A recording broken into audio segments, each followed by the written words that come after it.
Primero, Alicia Fernández es psicoanalítica y es lacaniana. Entonces, los términos que utiliza siempre son muy profundos y debe haber una base psicoanalista, ¿sí?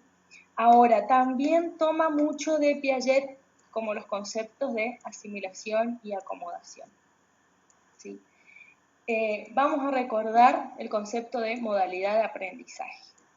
Para esta autora, la modalidad de aprendizaje es personal, es una modalidad que se construye a partir del nacimiento y se construye dentro de un vínculo familiar. Entonces, la modalidad va a tener que ver con esta modalidad de funcionamiento de la familia, cómo funcionan los vínculos familiares, y esto se va a retrotraer en esta modalidad de aprendizaje personal. La modalidad de aprendizaje va unida a la personalidad. Entonces, la construcción de la personalidad se da también a partir del nacimiento, y desde ahí se va a dar esta modalidad de aprender. ¿Qué quiere decir esta modalidad de conocer el mundo, de conocer los objetos del ambiente, de asimilar los objetos del ambiente a mi estructura de conocimiento, ¿sí? Y esta modalidad de aprendizaje se va a llevar para toda la vida y va a ser una modalidad que me va a permitir a mí relacionarme, aprender, vincularme. Entonces, la manera en cómo yo emprendo algo o aprendo algo o me vinculo con las personas va a tener que ver con esa modalidad, ¿sí?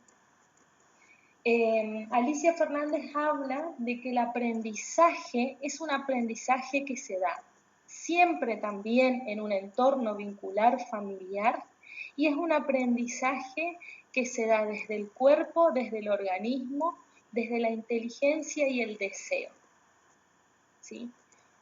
Esos 4 niveles nombra siempre, pero esos 4 niveles siempre dentro de un vínculo. Es decir, cuando habla de deseo, inteligencia, de cuerpo y organismo, habla tanto de la persona que enseña como de la persona que aprende. Los dos tienen organismo, cuerpo, inteligencia y deseo, ¿sí? Esta autora habla de una inteligencia desde lo cognitivo, desde lo estructural, desde Piaget. Una inteligencia que se construye en la interacción con el medio. Acuérdense que para Piaget la inteligencia es la capacidad de adaptación al medio. Eso dice Piaget, ¿sí? Eso es la inteligencia para Piaget. Entonces, esta inteligencia se va a construir en la interacción con las personas, con los objetos del medio, y yo voy a ir incorporando esos objetos a mis estructuras de conocimiento. Después habla de un organismo. El organismo, en realidad, es lo heredado, es este organismo, este cuerpo heredado, ¿sí? Con estas características, y es lo más orgánico. Entonces, si hay una dificultad o un trastorno orgánico o una lesión cerebral, se va a notar en este organismo y va a ser lo que va a dificultar en alguna parte el aprendizaje, ¿sí? Desde lo orgánico.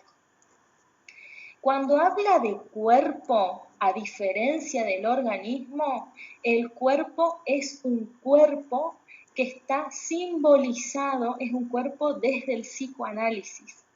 El cuerpo del psicoanálisis se construye a partir del rebote especular, ¿sí? Este concepto es del estadio del espejo de Lacan. ¿Qué es el estadio del espejo? El estadio del espejo de Lacan, yo esto lo voy a aclarar, esto, gente, es para que ustedes sepan, no lo vamos a tomar en una parcial ni nada, porque es una terminología que ustedes la tienen que dar después en psicología más profunda, ¿sí? Pero para que ustedes, cuando ustedes leyeron, dice, en una parte dice, el cuerpo es construido especularmente. ¿sí? En la primera página del capítulo 3. Dice, el ser humano aprende y debe poner en juego el organismo individual heredado, el cuerpo construido especularmente, la inteligencia autoconstruida interaccionalmente y el deseo que es el deseo del otro, ¿sí? Todo esto, como dijo Pamela hoy, es recontra complejo y profundo. Pero les voy a explicar qué quiere decir cuando habla del cuerpo construido especularmente. Cuando Lacan habla del estadio del espejo, que se da desde los 6 meses a los 18 meses aproximadamente, el estadio del espejo es el estadio en donde el bebé se ve por primera vez en un espejo, ¿sí? Y ahí dice un rebote especular, una imagen de sí que ve como un todo. Ya no ve el cuerpo escindido o no siente el cuerpo escindido, sino que lo ve como un cuerpo, un todo, se reconoce en el espejo, se ve en el espejo y juega con esa imagen. Esa imagen es la imagen del yo, que también se construye a partir de ahí, ¿sí? Porque la primera imagen o el primer rebote especular, la primera imagen que me representa es la de mi mamá, es la primera que me mira, luego mi papá, luego sí, son las primeras miradas en las que yo me reconozco, pero no me reconozco todavía como un todo, sino parcialmente. Entonces, a partir de los 6 a los 18 meses aproximadamente, este estadio del espejo me significa para el sujeto la construcción de un yo como una persona total, ¿sí? Me reconozco en el espejo, me miro y reconozco mi cuerpo como un todo. Eso es el cuerpo desde el psicoanálisis, una construcción simbólica de lo que es el cuerpo, ¿sí? El organismo viene a ser más lo orgánico, lo heredado, y el cuerpo se construye después con el simbolismo. ¿Qué significa para mí este cuerpo? Por eso después vamos a ver las distorsiones en lo que es la corporeidad, por ejemplo, en los trastornos alimenticios. Personas que se ven gordas y no están gordas, ¿sí? Personas que se miran en el espejo y se ven gordas, se ven mal, no se gustan, y hay una distorsión del esquema corporal, que es lo que hace que yo me vea así, sin embargo no soy así. Entonces, esta imagen que yo voy incorporando de mi cuerpo es totalmente una imagen simbólica, ¿sí? Cómo yo me veo, cómo yo siento mi cuerpo, ¿sí? ¿Vamos hasta ahí? Entonces, esa es la diferencia entre organismo y cuerpo, ¿sí? Lo biológico, lo heredado, y lo que voy construyendo simbólicamente en mi psiquismo, el cuerpo. ¿Ah? La inteligencia dijimos que es inteligencia desde Jean Piaget, que es la capacidad de adaptación al medio, la capacidad que yo tengo de ir incorporando objetos, situaciones del medio a mis estructuras de conocimiento, ¿sí? Y el deseo es el otro nivel, dice Alicia Fernández, el deseo que siempre es deseo del otro, y el otro lo pone con mayúscula. Esto también es un concepto de Lacan, o sea que es psicoanálisis profundo. Cuando hablo del deseo del otro, hablo de la capacidad o de la necesidad de que el otro me reconozca, ¿sí? Del reconocimiento del otro. Necesito el reconocimiento del otro para poder ser yo, el otro con mayúscula.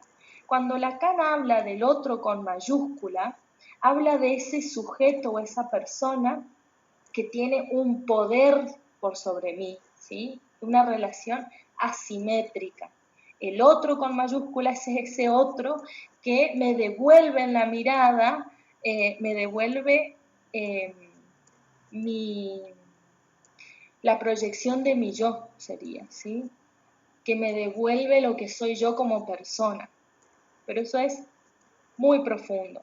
Entonces, cuando habla del deseo Alicia Fernández, habla de este docente, ¿sí? Sería ese otro con mayúscula, este docente, esta mamá, este papá, este abuelo, este hermano, que representa algo muy importante para mí y que yo necesito del reconocimiento de ese otro para poder aprender.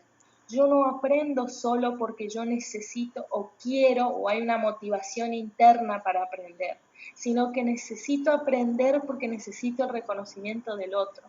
Que el otro me diga, qué bien que hiciste, me encanta cómo estás yendo, qué bueno que aprendiste a escribir, qué bueno que estás leyendo bien, ¿sí? Entonces, el sujeto siempre necesita la aprobación de un otro, ¿sí? Por eso aprende siempre con un otro y para un otro. ¿Estamos? ¿Se entiende entonces eso? El concepto de cuerpo y de deseo es muy psicoanalista, ¿sí? Es muy psicoanalista. Pero quería aclarar esos conceptos, para que quede. Esta clase igual queda grabada, está grabando. Estamos grabando, chicos, pónganse lindos. Sonrían. Bueno, ¿alguna pregunta ahora? Eso quería aclarar en principio. ¿Alguien quiere hacer alguna pregunta? No puedo creer que haya explicado tan bien. Bueno. Respecto... Es una pregunta, profe, pero por ahí para aclararme mis ideas. Sí, por favor. Por ahí, por ejemplo, sería con respecto a la violencia de género o lo que sea, cuando los hombres o las mujeres le hacen creer a ese otro cómo es, que es inútil, que no sirve, que esto, que lo otro. Entonces, capaz la otra persona era una excelente profesional, pero termina creyendo que no es así por el hecho de que la otra persona le llena la cabeza de cosas que no es. Bien. Eso, o sea, por ahí no llevándolo al aprendizaje, pero en otros casos sería como eso. Tiene que ver, Mili, tiene que ver porque si estamos hablando de las modalidades de aprender, no estamos hablando de lo escolar, ¿sí? Estamos hablando de que nosotros también aprendemos a vincularnos de una manera. Y esa manera que nosotros aprendemos a vincularnos en el seno familiar, y eso tiene que ver con una modalidad de aprendizaje, lo vincular, la manera en cómo yo me relaciono, tiene que ver con la modalidad de aprendizaje, ¿sí? Yo aprendí a relacionarme de esta manera, entonces este molde, esta matriz va a ir conmigo no solo en las relaciones de pareja, como bien vos decís en el ejemplo, sino también en las relaciones con mi yo superior, ya sea un jefe, ya sea un compañero de trabajo. En esas relaciones se va a ver qué modalidad yo tengo internalizada, ¿sí? Para relacionarme. En este caso que vos decís, también está, acuérdense, esta modalidad de aprendizaje está transversalizada por estos 4 niveles: inteligencia, deseo, cuerpo y organismo. Entonces, yo no solo aprendo desde lo cognitivo, desde lo inteligente, sino también, y tomando el ejemplo de Mili, aprendo a relacionarme porque necesito relacionarme con ese otro que me devuelve algo, ¿sí? Tal vez en esta modalidad de sumisión hay un goce secundario o hay una necesidad secundaria de reconocimiento, ¿sí? Y mucho de lo que habla el psicoanálisis, no me voy a meter mucho en el psicoanálisis, pero es que las modalidades primarias de vínculo se repiten y se actualizan en las parejas, ¿sí? Entonces, ¿qué quiere decir esto? Que hay una modalidad que yo aprendí, esta es la modalidad que yo aprendí, o así yo vi cómo se vinculaban mis padres o mis abuelos, y eso yo lo incorporo como una modalidad de vínculo, ¿sí? Que está en mi matriz, y yo de esa forma aprendí a vincularme, ¿sí? Y en mi niñez sufrí alguna... No quiere decir, a ver, gente, esto no es unidireccional. No quiere decir que porque yo en la niñez viví situaciones complejas o de vulnerabilidad, lo voy a actualizar después siempre en mi vida, ¿sí? ¿Por qué? Porque algunas cuestiones se repiten, pero algunas cuestiones se elaboran y el sujeto tiene la capacidad siempre de transformar y de elaborar las situaciones de angustia y de miedo. Algunas no y algunas sí, pero esto tiene que ver con la complejidad del ser humano. Cada persona es distinta, cada persona elabora de la manera que puede las cosas, ¿sí? Entonces, así como el aprendizaje no tiene que ver, a ver, si tengo una lesión cerebral, lo orgánico, ¿sí? Organismo, una lesión cerebral, un trastorno neurológico, y en ese trastorno a mí me va a condicionar el aprendizaje. Sí, porque hay una falta, hay una incapacidad, me va a condicionar, pero no va a determinar que yo aprenda, ¿sí? No va a determinar, porque hay un deseo, hay una inteligencia, hay un cuerpo que necesita aprender y que va a seguir aprendiendo. No es esto unicausal, ¿sí? Entonces, si hay un síntoma, decía Alicia Fernández, el psicopedagogo, la intervención psicopedagógica no está en ir directo al síntoma, sino en movilizar la modalidad de aprendizaje, ¿sí? Entonces, el psicopedagogo no va a ir a descubrir el síntoma, ¿sí? Lo va a ver como un emergente, pero este síntoma me está hablando de algo, me está diciendo algo, está exteriorizando algo, pero yo necesito saber lo más profundo, cuál es la modalidad de aprendizaje. Y esa modalidad la voy a ver no solo en las relaciones del sujeto, sino en la forma de jugar, en la forma de hablar, en la forma de vincularse, en la forma, y ahí sí, en los aprendizajes concretos que son en un cuaderno, ¿sí? En un aula, por ejemplo, en la escolar. ¿Estamos? Profe, ¿le puedo hacer una pregunta? Esto, yo no sé si usted estuvo en la presentación del libro del año pasado, de la señora que no me acuerdo el nombre ahora. Ella hablaba de que... Una psicopedagoga. Cuando, en el sí, ella había hablado de... Ajá, había hablado de que cuando intervino con un niño, empezó a preguntarle a la madre y empezó a ver que para la madre el estudio no era importante. O sea, empezó a indagar en la vida de la mamá y en cómo la mamá creció y todo eso, y a partir de ahí dilucidó un montón de cuestiones que estaban traspoladas después la criatura. Exacto, bueno, la colega, que no me estoy acordando el nombre, excelente la exposición, ella presentó un libro y presentó en ese caso, desarrolló muy bien, porque fue un desarrollo súper minucioso de cómo eran no solo el contexto familiar, sino el significado que se le daba al aprendizaje, como bien vos decís, Pamela. No era importante para esa familia aprender o ir a la escuela, algo así era, no me estoy acordando ahora en detalle.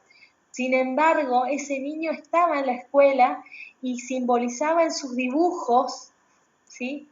Toda una cuestión familiar y que, digamos, al finalizar este niño pudo avanzar en sus aprendizajes, pero lo que él tenía era lo que Alicia Fernández decía, una inhibición cognitiva, en realidad, ¿sí? Más que un síntoma como una inhibición cognitiva, el no aprender, pero no aprender porque no puedo simbolizar, ¿sí? ¿Me está diciendo que faltan 10 minutos para terminar? Qué raro. Bueno, si se termina voy a volver con el mismo link, ¿sí? Bueno, a ver, acá hay una pregunta en los mensajes. ¿Es posible salir del encuadre de la aceptación de un otro para adquirir un aprendizaje? ¿Esto se da por etapas evolutivas o cómo se da? ¿Podemos adquirir o lograr una meta para aceptación propia o siempre es porque buscamos la aceptación de un otro? En realidad esto es muy profundo, Vero, porque no es que solamente aprendemos, no es que conscientemente aprendemos por el reconocimiento de un otro. Esto es totalmente inconsciente. Cuando yo hablo desde el psicoanálisis, es inconscientemente vos necesitas la aprobación de un otro, ¿sí? Me va a decir, no, yo la verdad que no, yo no estudio por la aprobación de mi familia, ni por la... No, pero esto es inconsciente, es algo que vos no lo vas a poder ver quizás, ¿sí? Tal vez en una terapia, haciendo con mucho tiempo un análisis profundo, tal vez, ¿sí? Pero cuando Lacan habla del reconocimiento del otro con mayúscula, habla de que necesariamente nosotros necesitamos esa mirada de aprobación, ¿sí? De alguien. Totalmente inconsciente, lo vuelvo a repetir, pero las actuaciones que nosotros hacemos, las acciones, siempre son para agradar a alguien, ¿sí? ¿Estamos? Gracias, profe. De nada, a ver, inconscientemente, esto, si vos lo decís conscientemente, va a decir, no, yo no estoy estudiando para agradar a alguien, o no me estoy hoy hablando para agradarle a ustedes, ¿sí? O en realidad no, pero eso se da en lo inconsciente. Bueno, síntoma y problema de aprendizaje reactivo. A ver, ¿alguien me puede decir la diferencia o si entendieron y si no entendieron también? El aprendizaje reactivo, el problema de aprendizaje reactivo. ¿Qué era? ¿Qué diferencia había con el síntoma? Si es que vieron.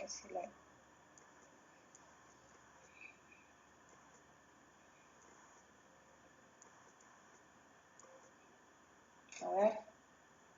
Era mucha información, ¿no?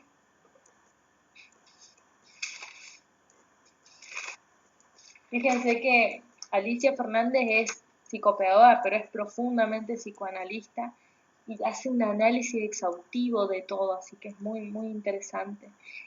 A ver, el problema de aprendizaje reactivo se da específicamente por algo escolar, ¿sí? Yo reacciono a un sistema escolar que no está de acuerdo a mis esquemas, a mi aprendizaje, es específicamente escolar, un problema de aprendizaje reactivo.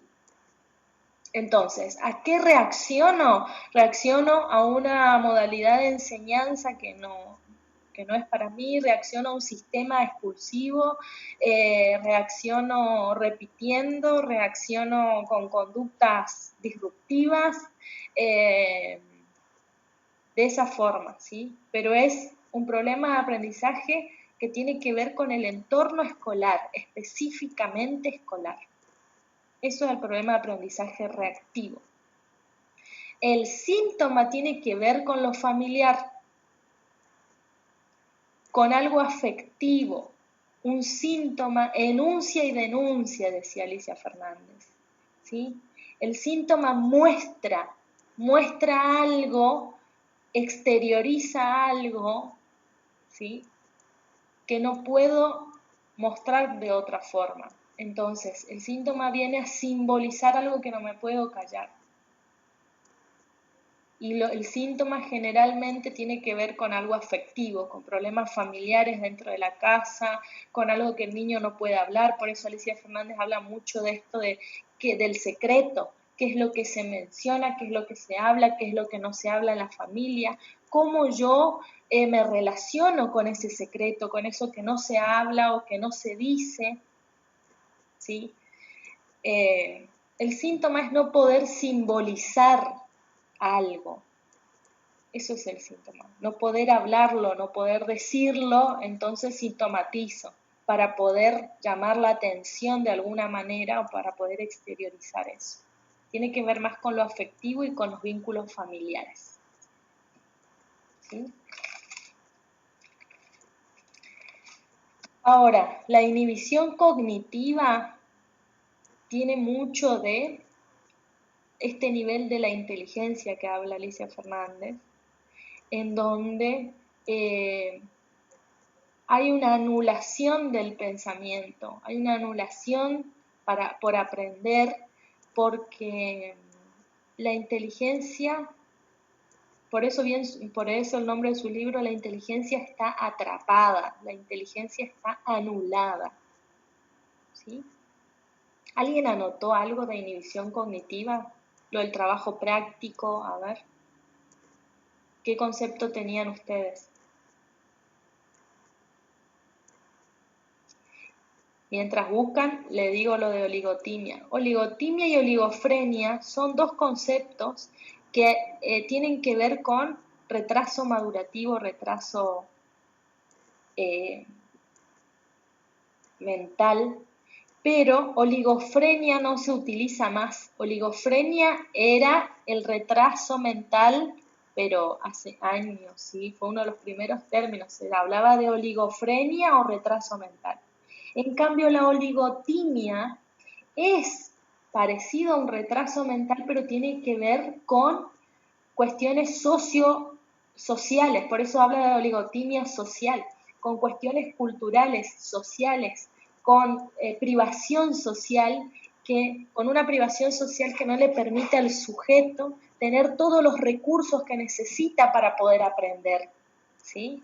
Entonces un niño es con mucha carencia de todo tipo, social, afectiva, vínculos familiares paupérrimos o pobres, entonces hacen a un retraso mental, ¿sí? Del tipo de la oligotimia, que no tiene que ver con algo neurológico, no tiene que ver con lo neurológico, sino con lo social.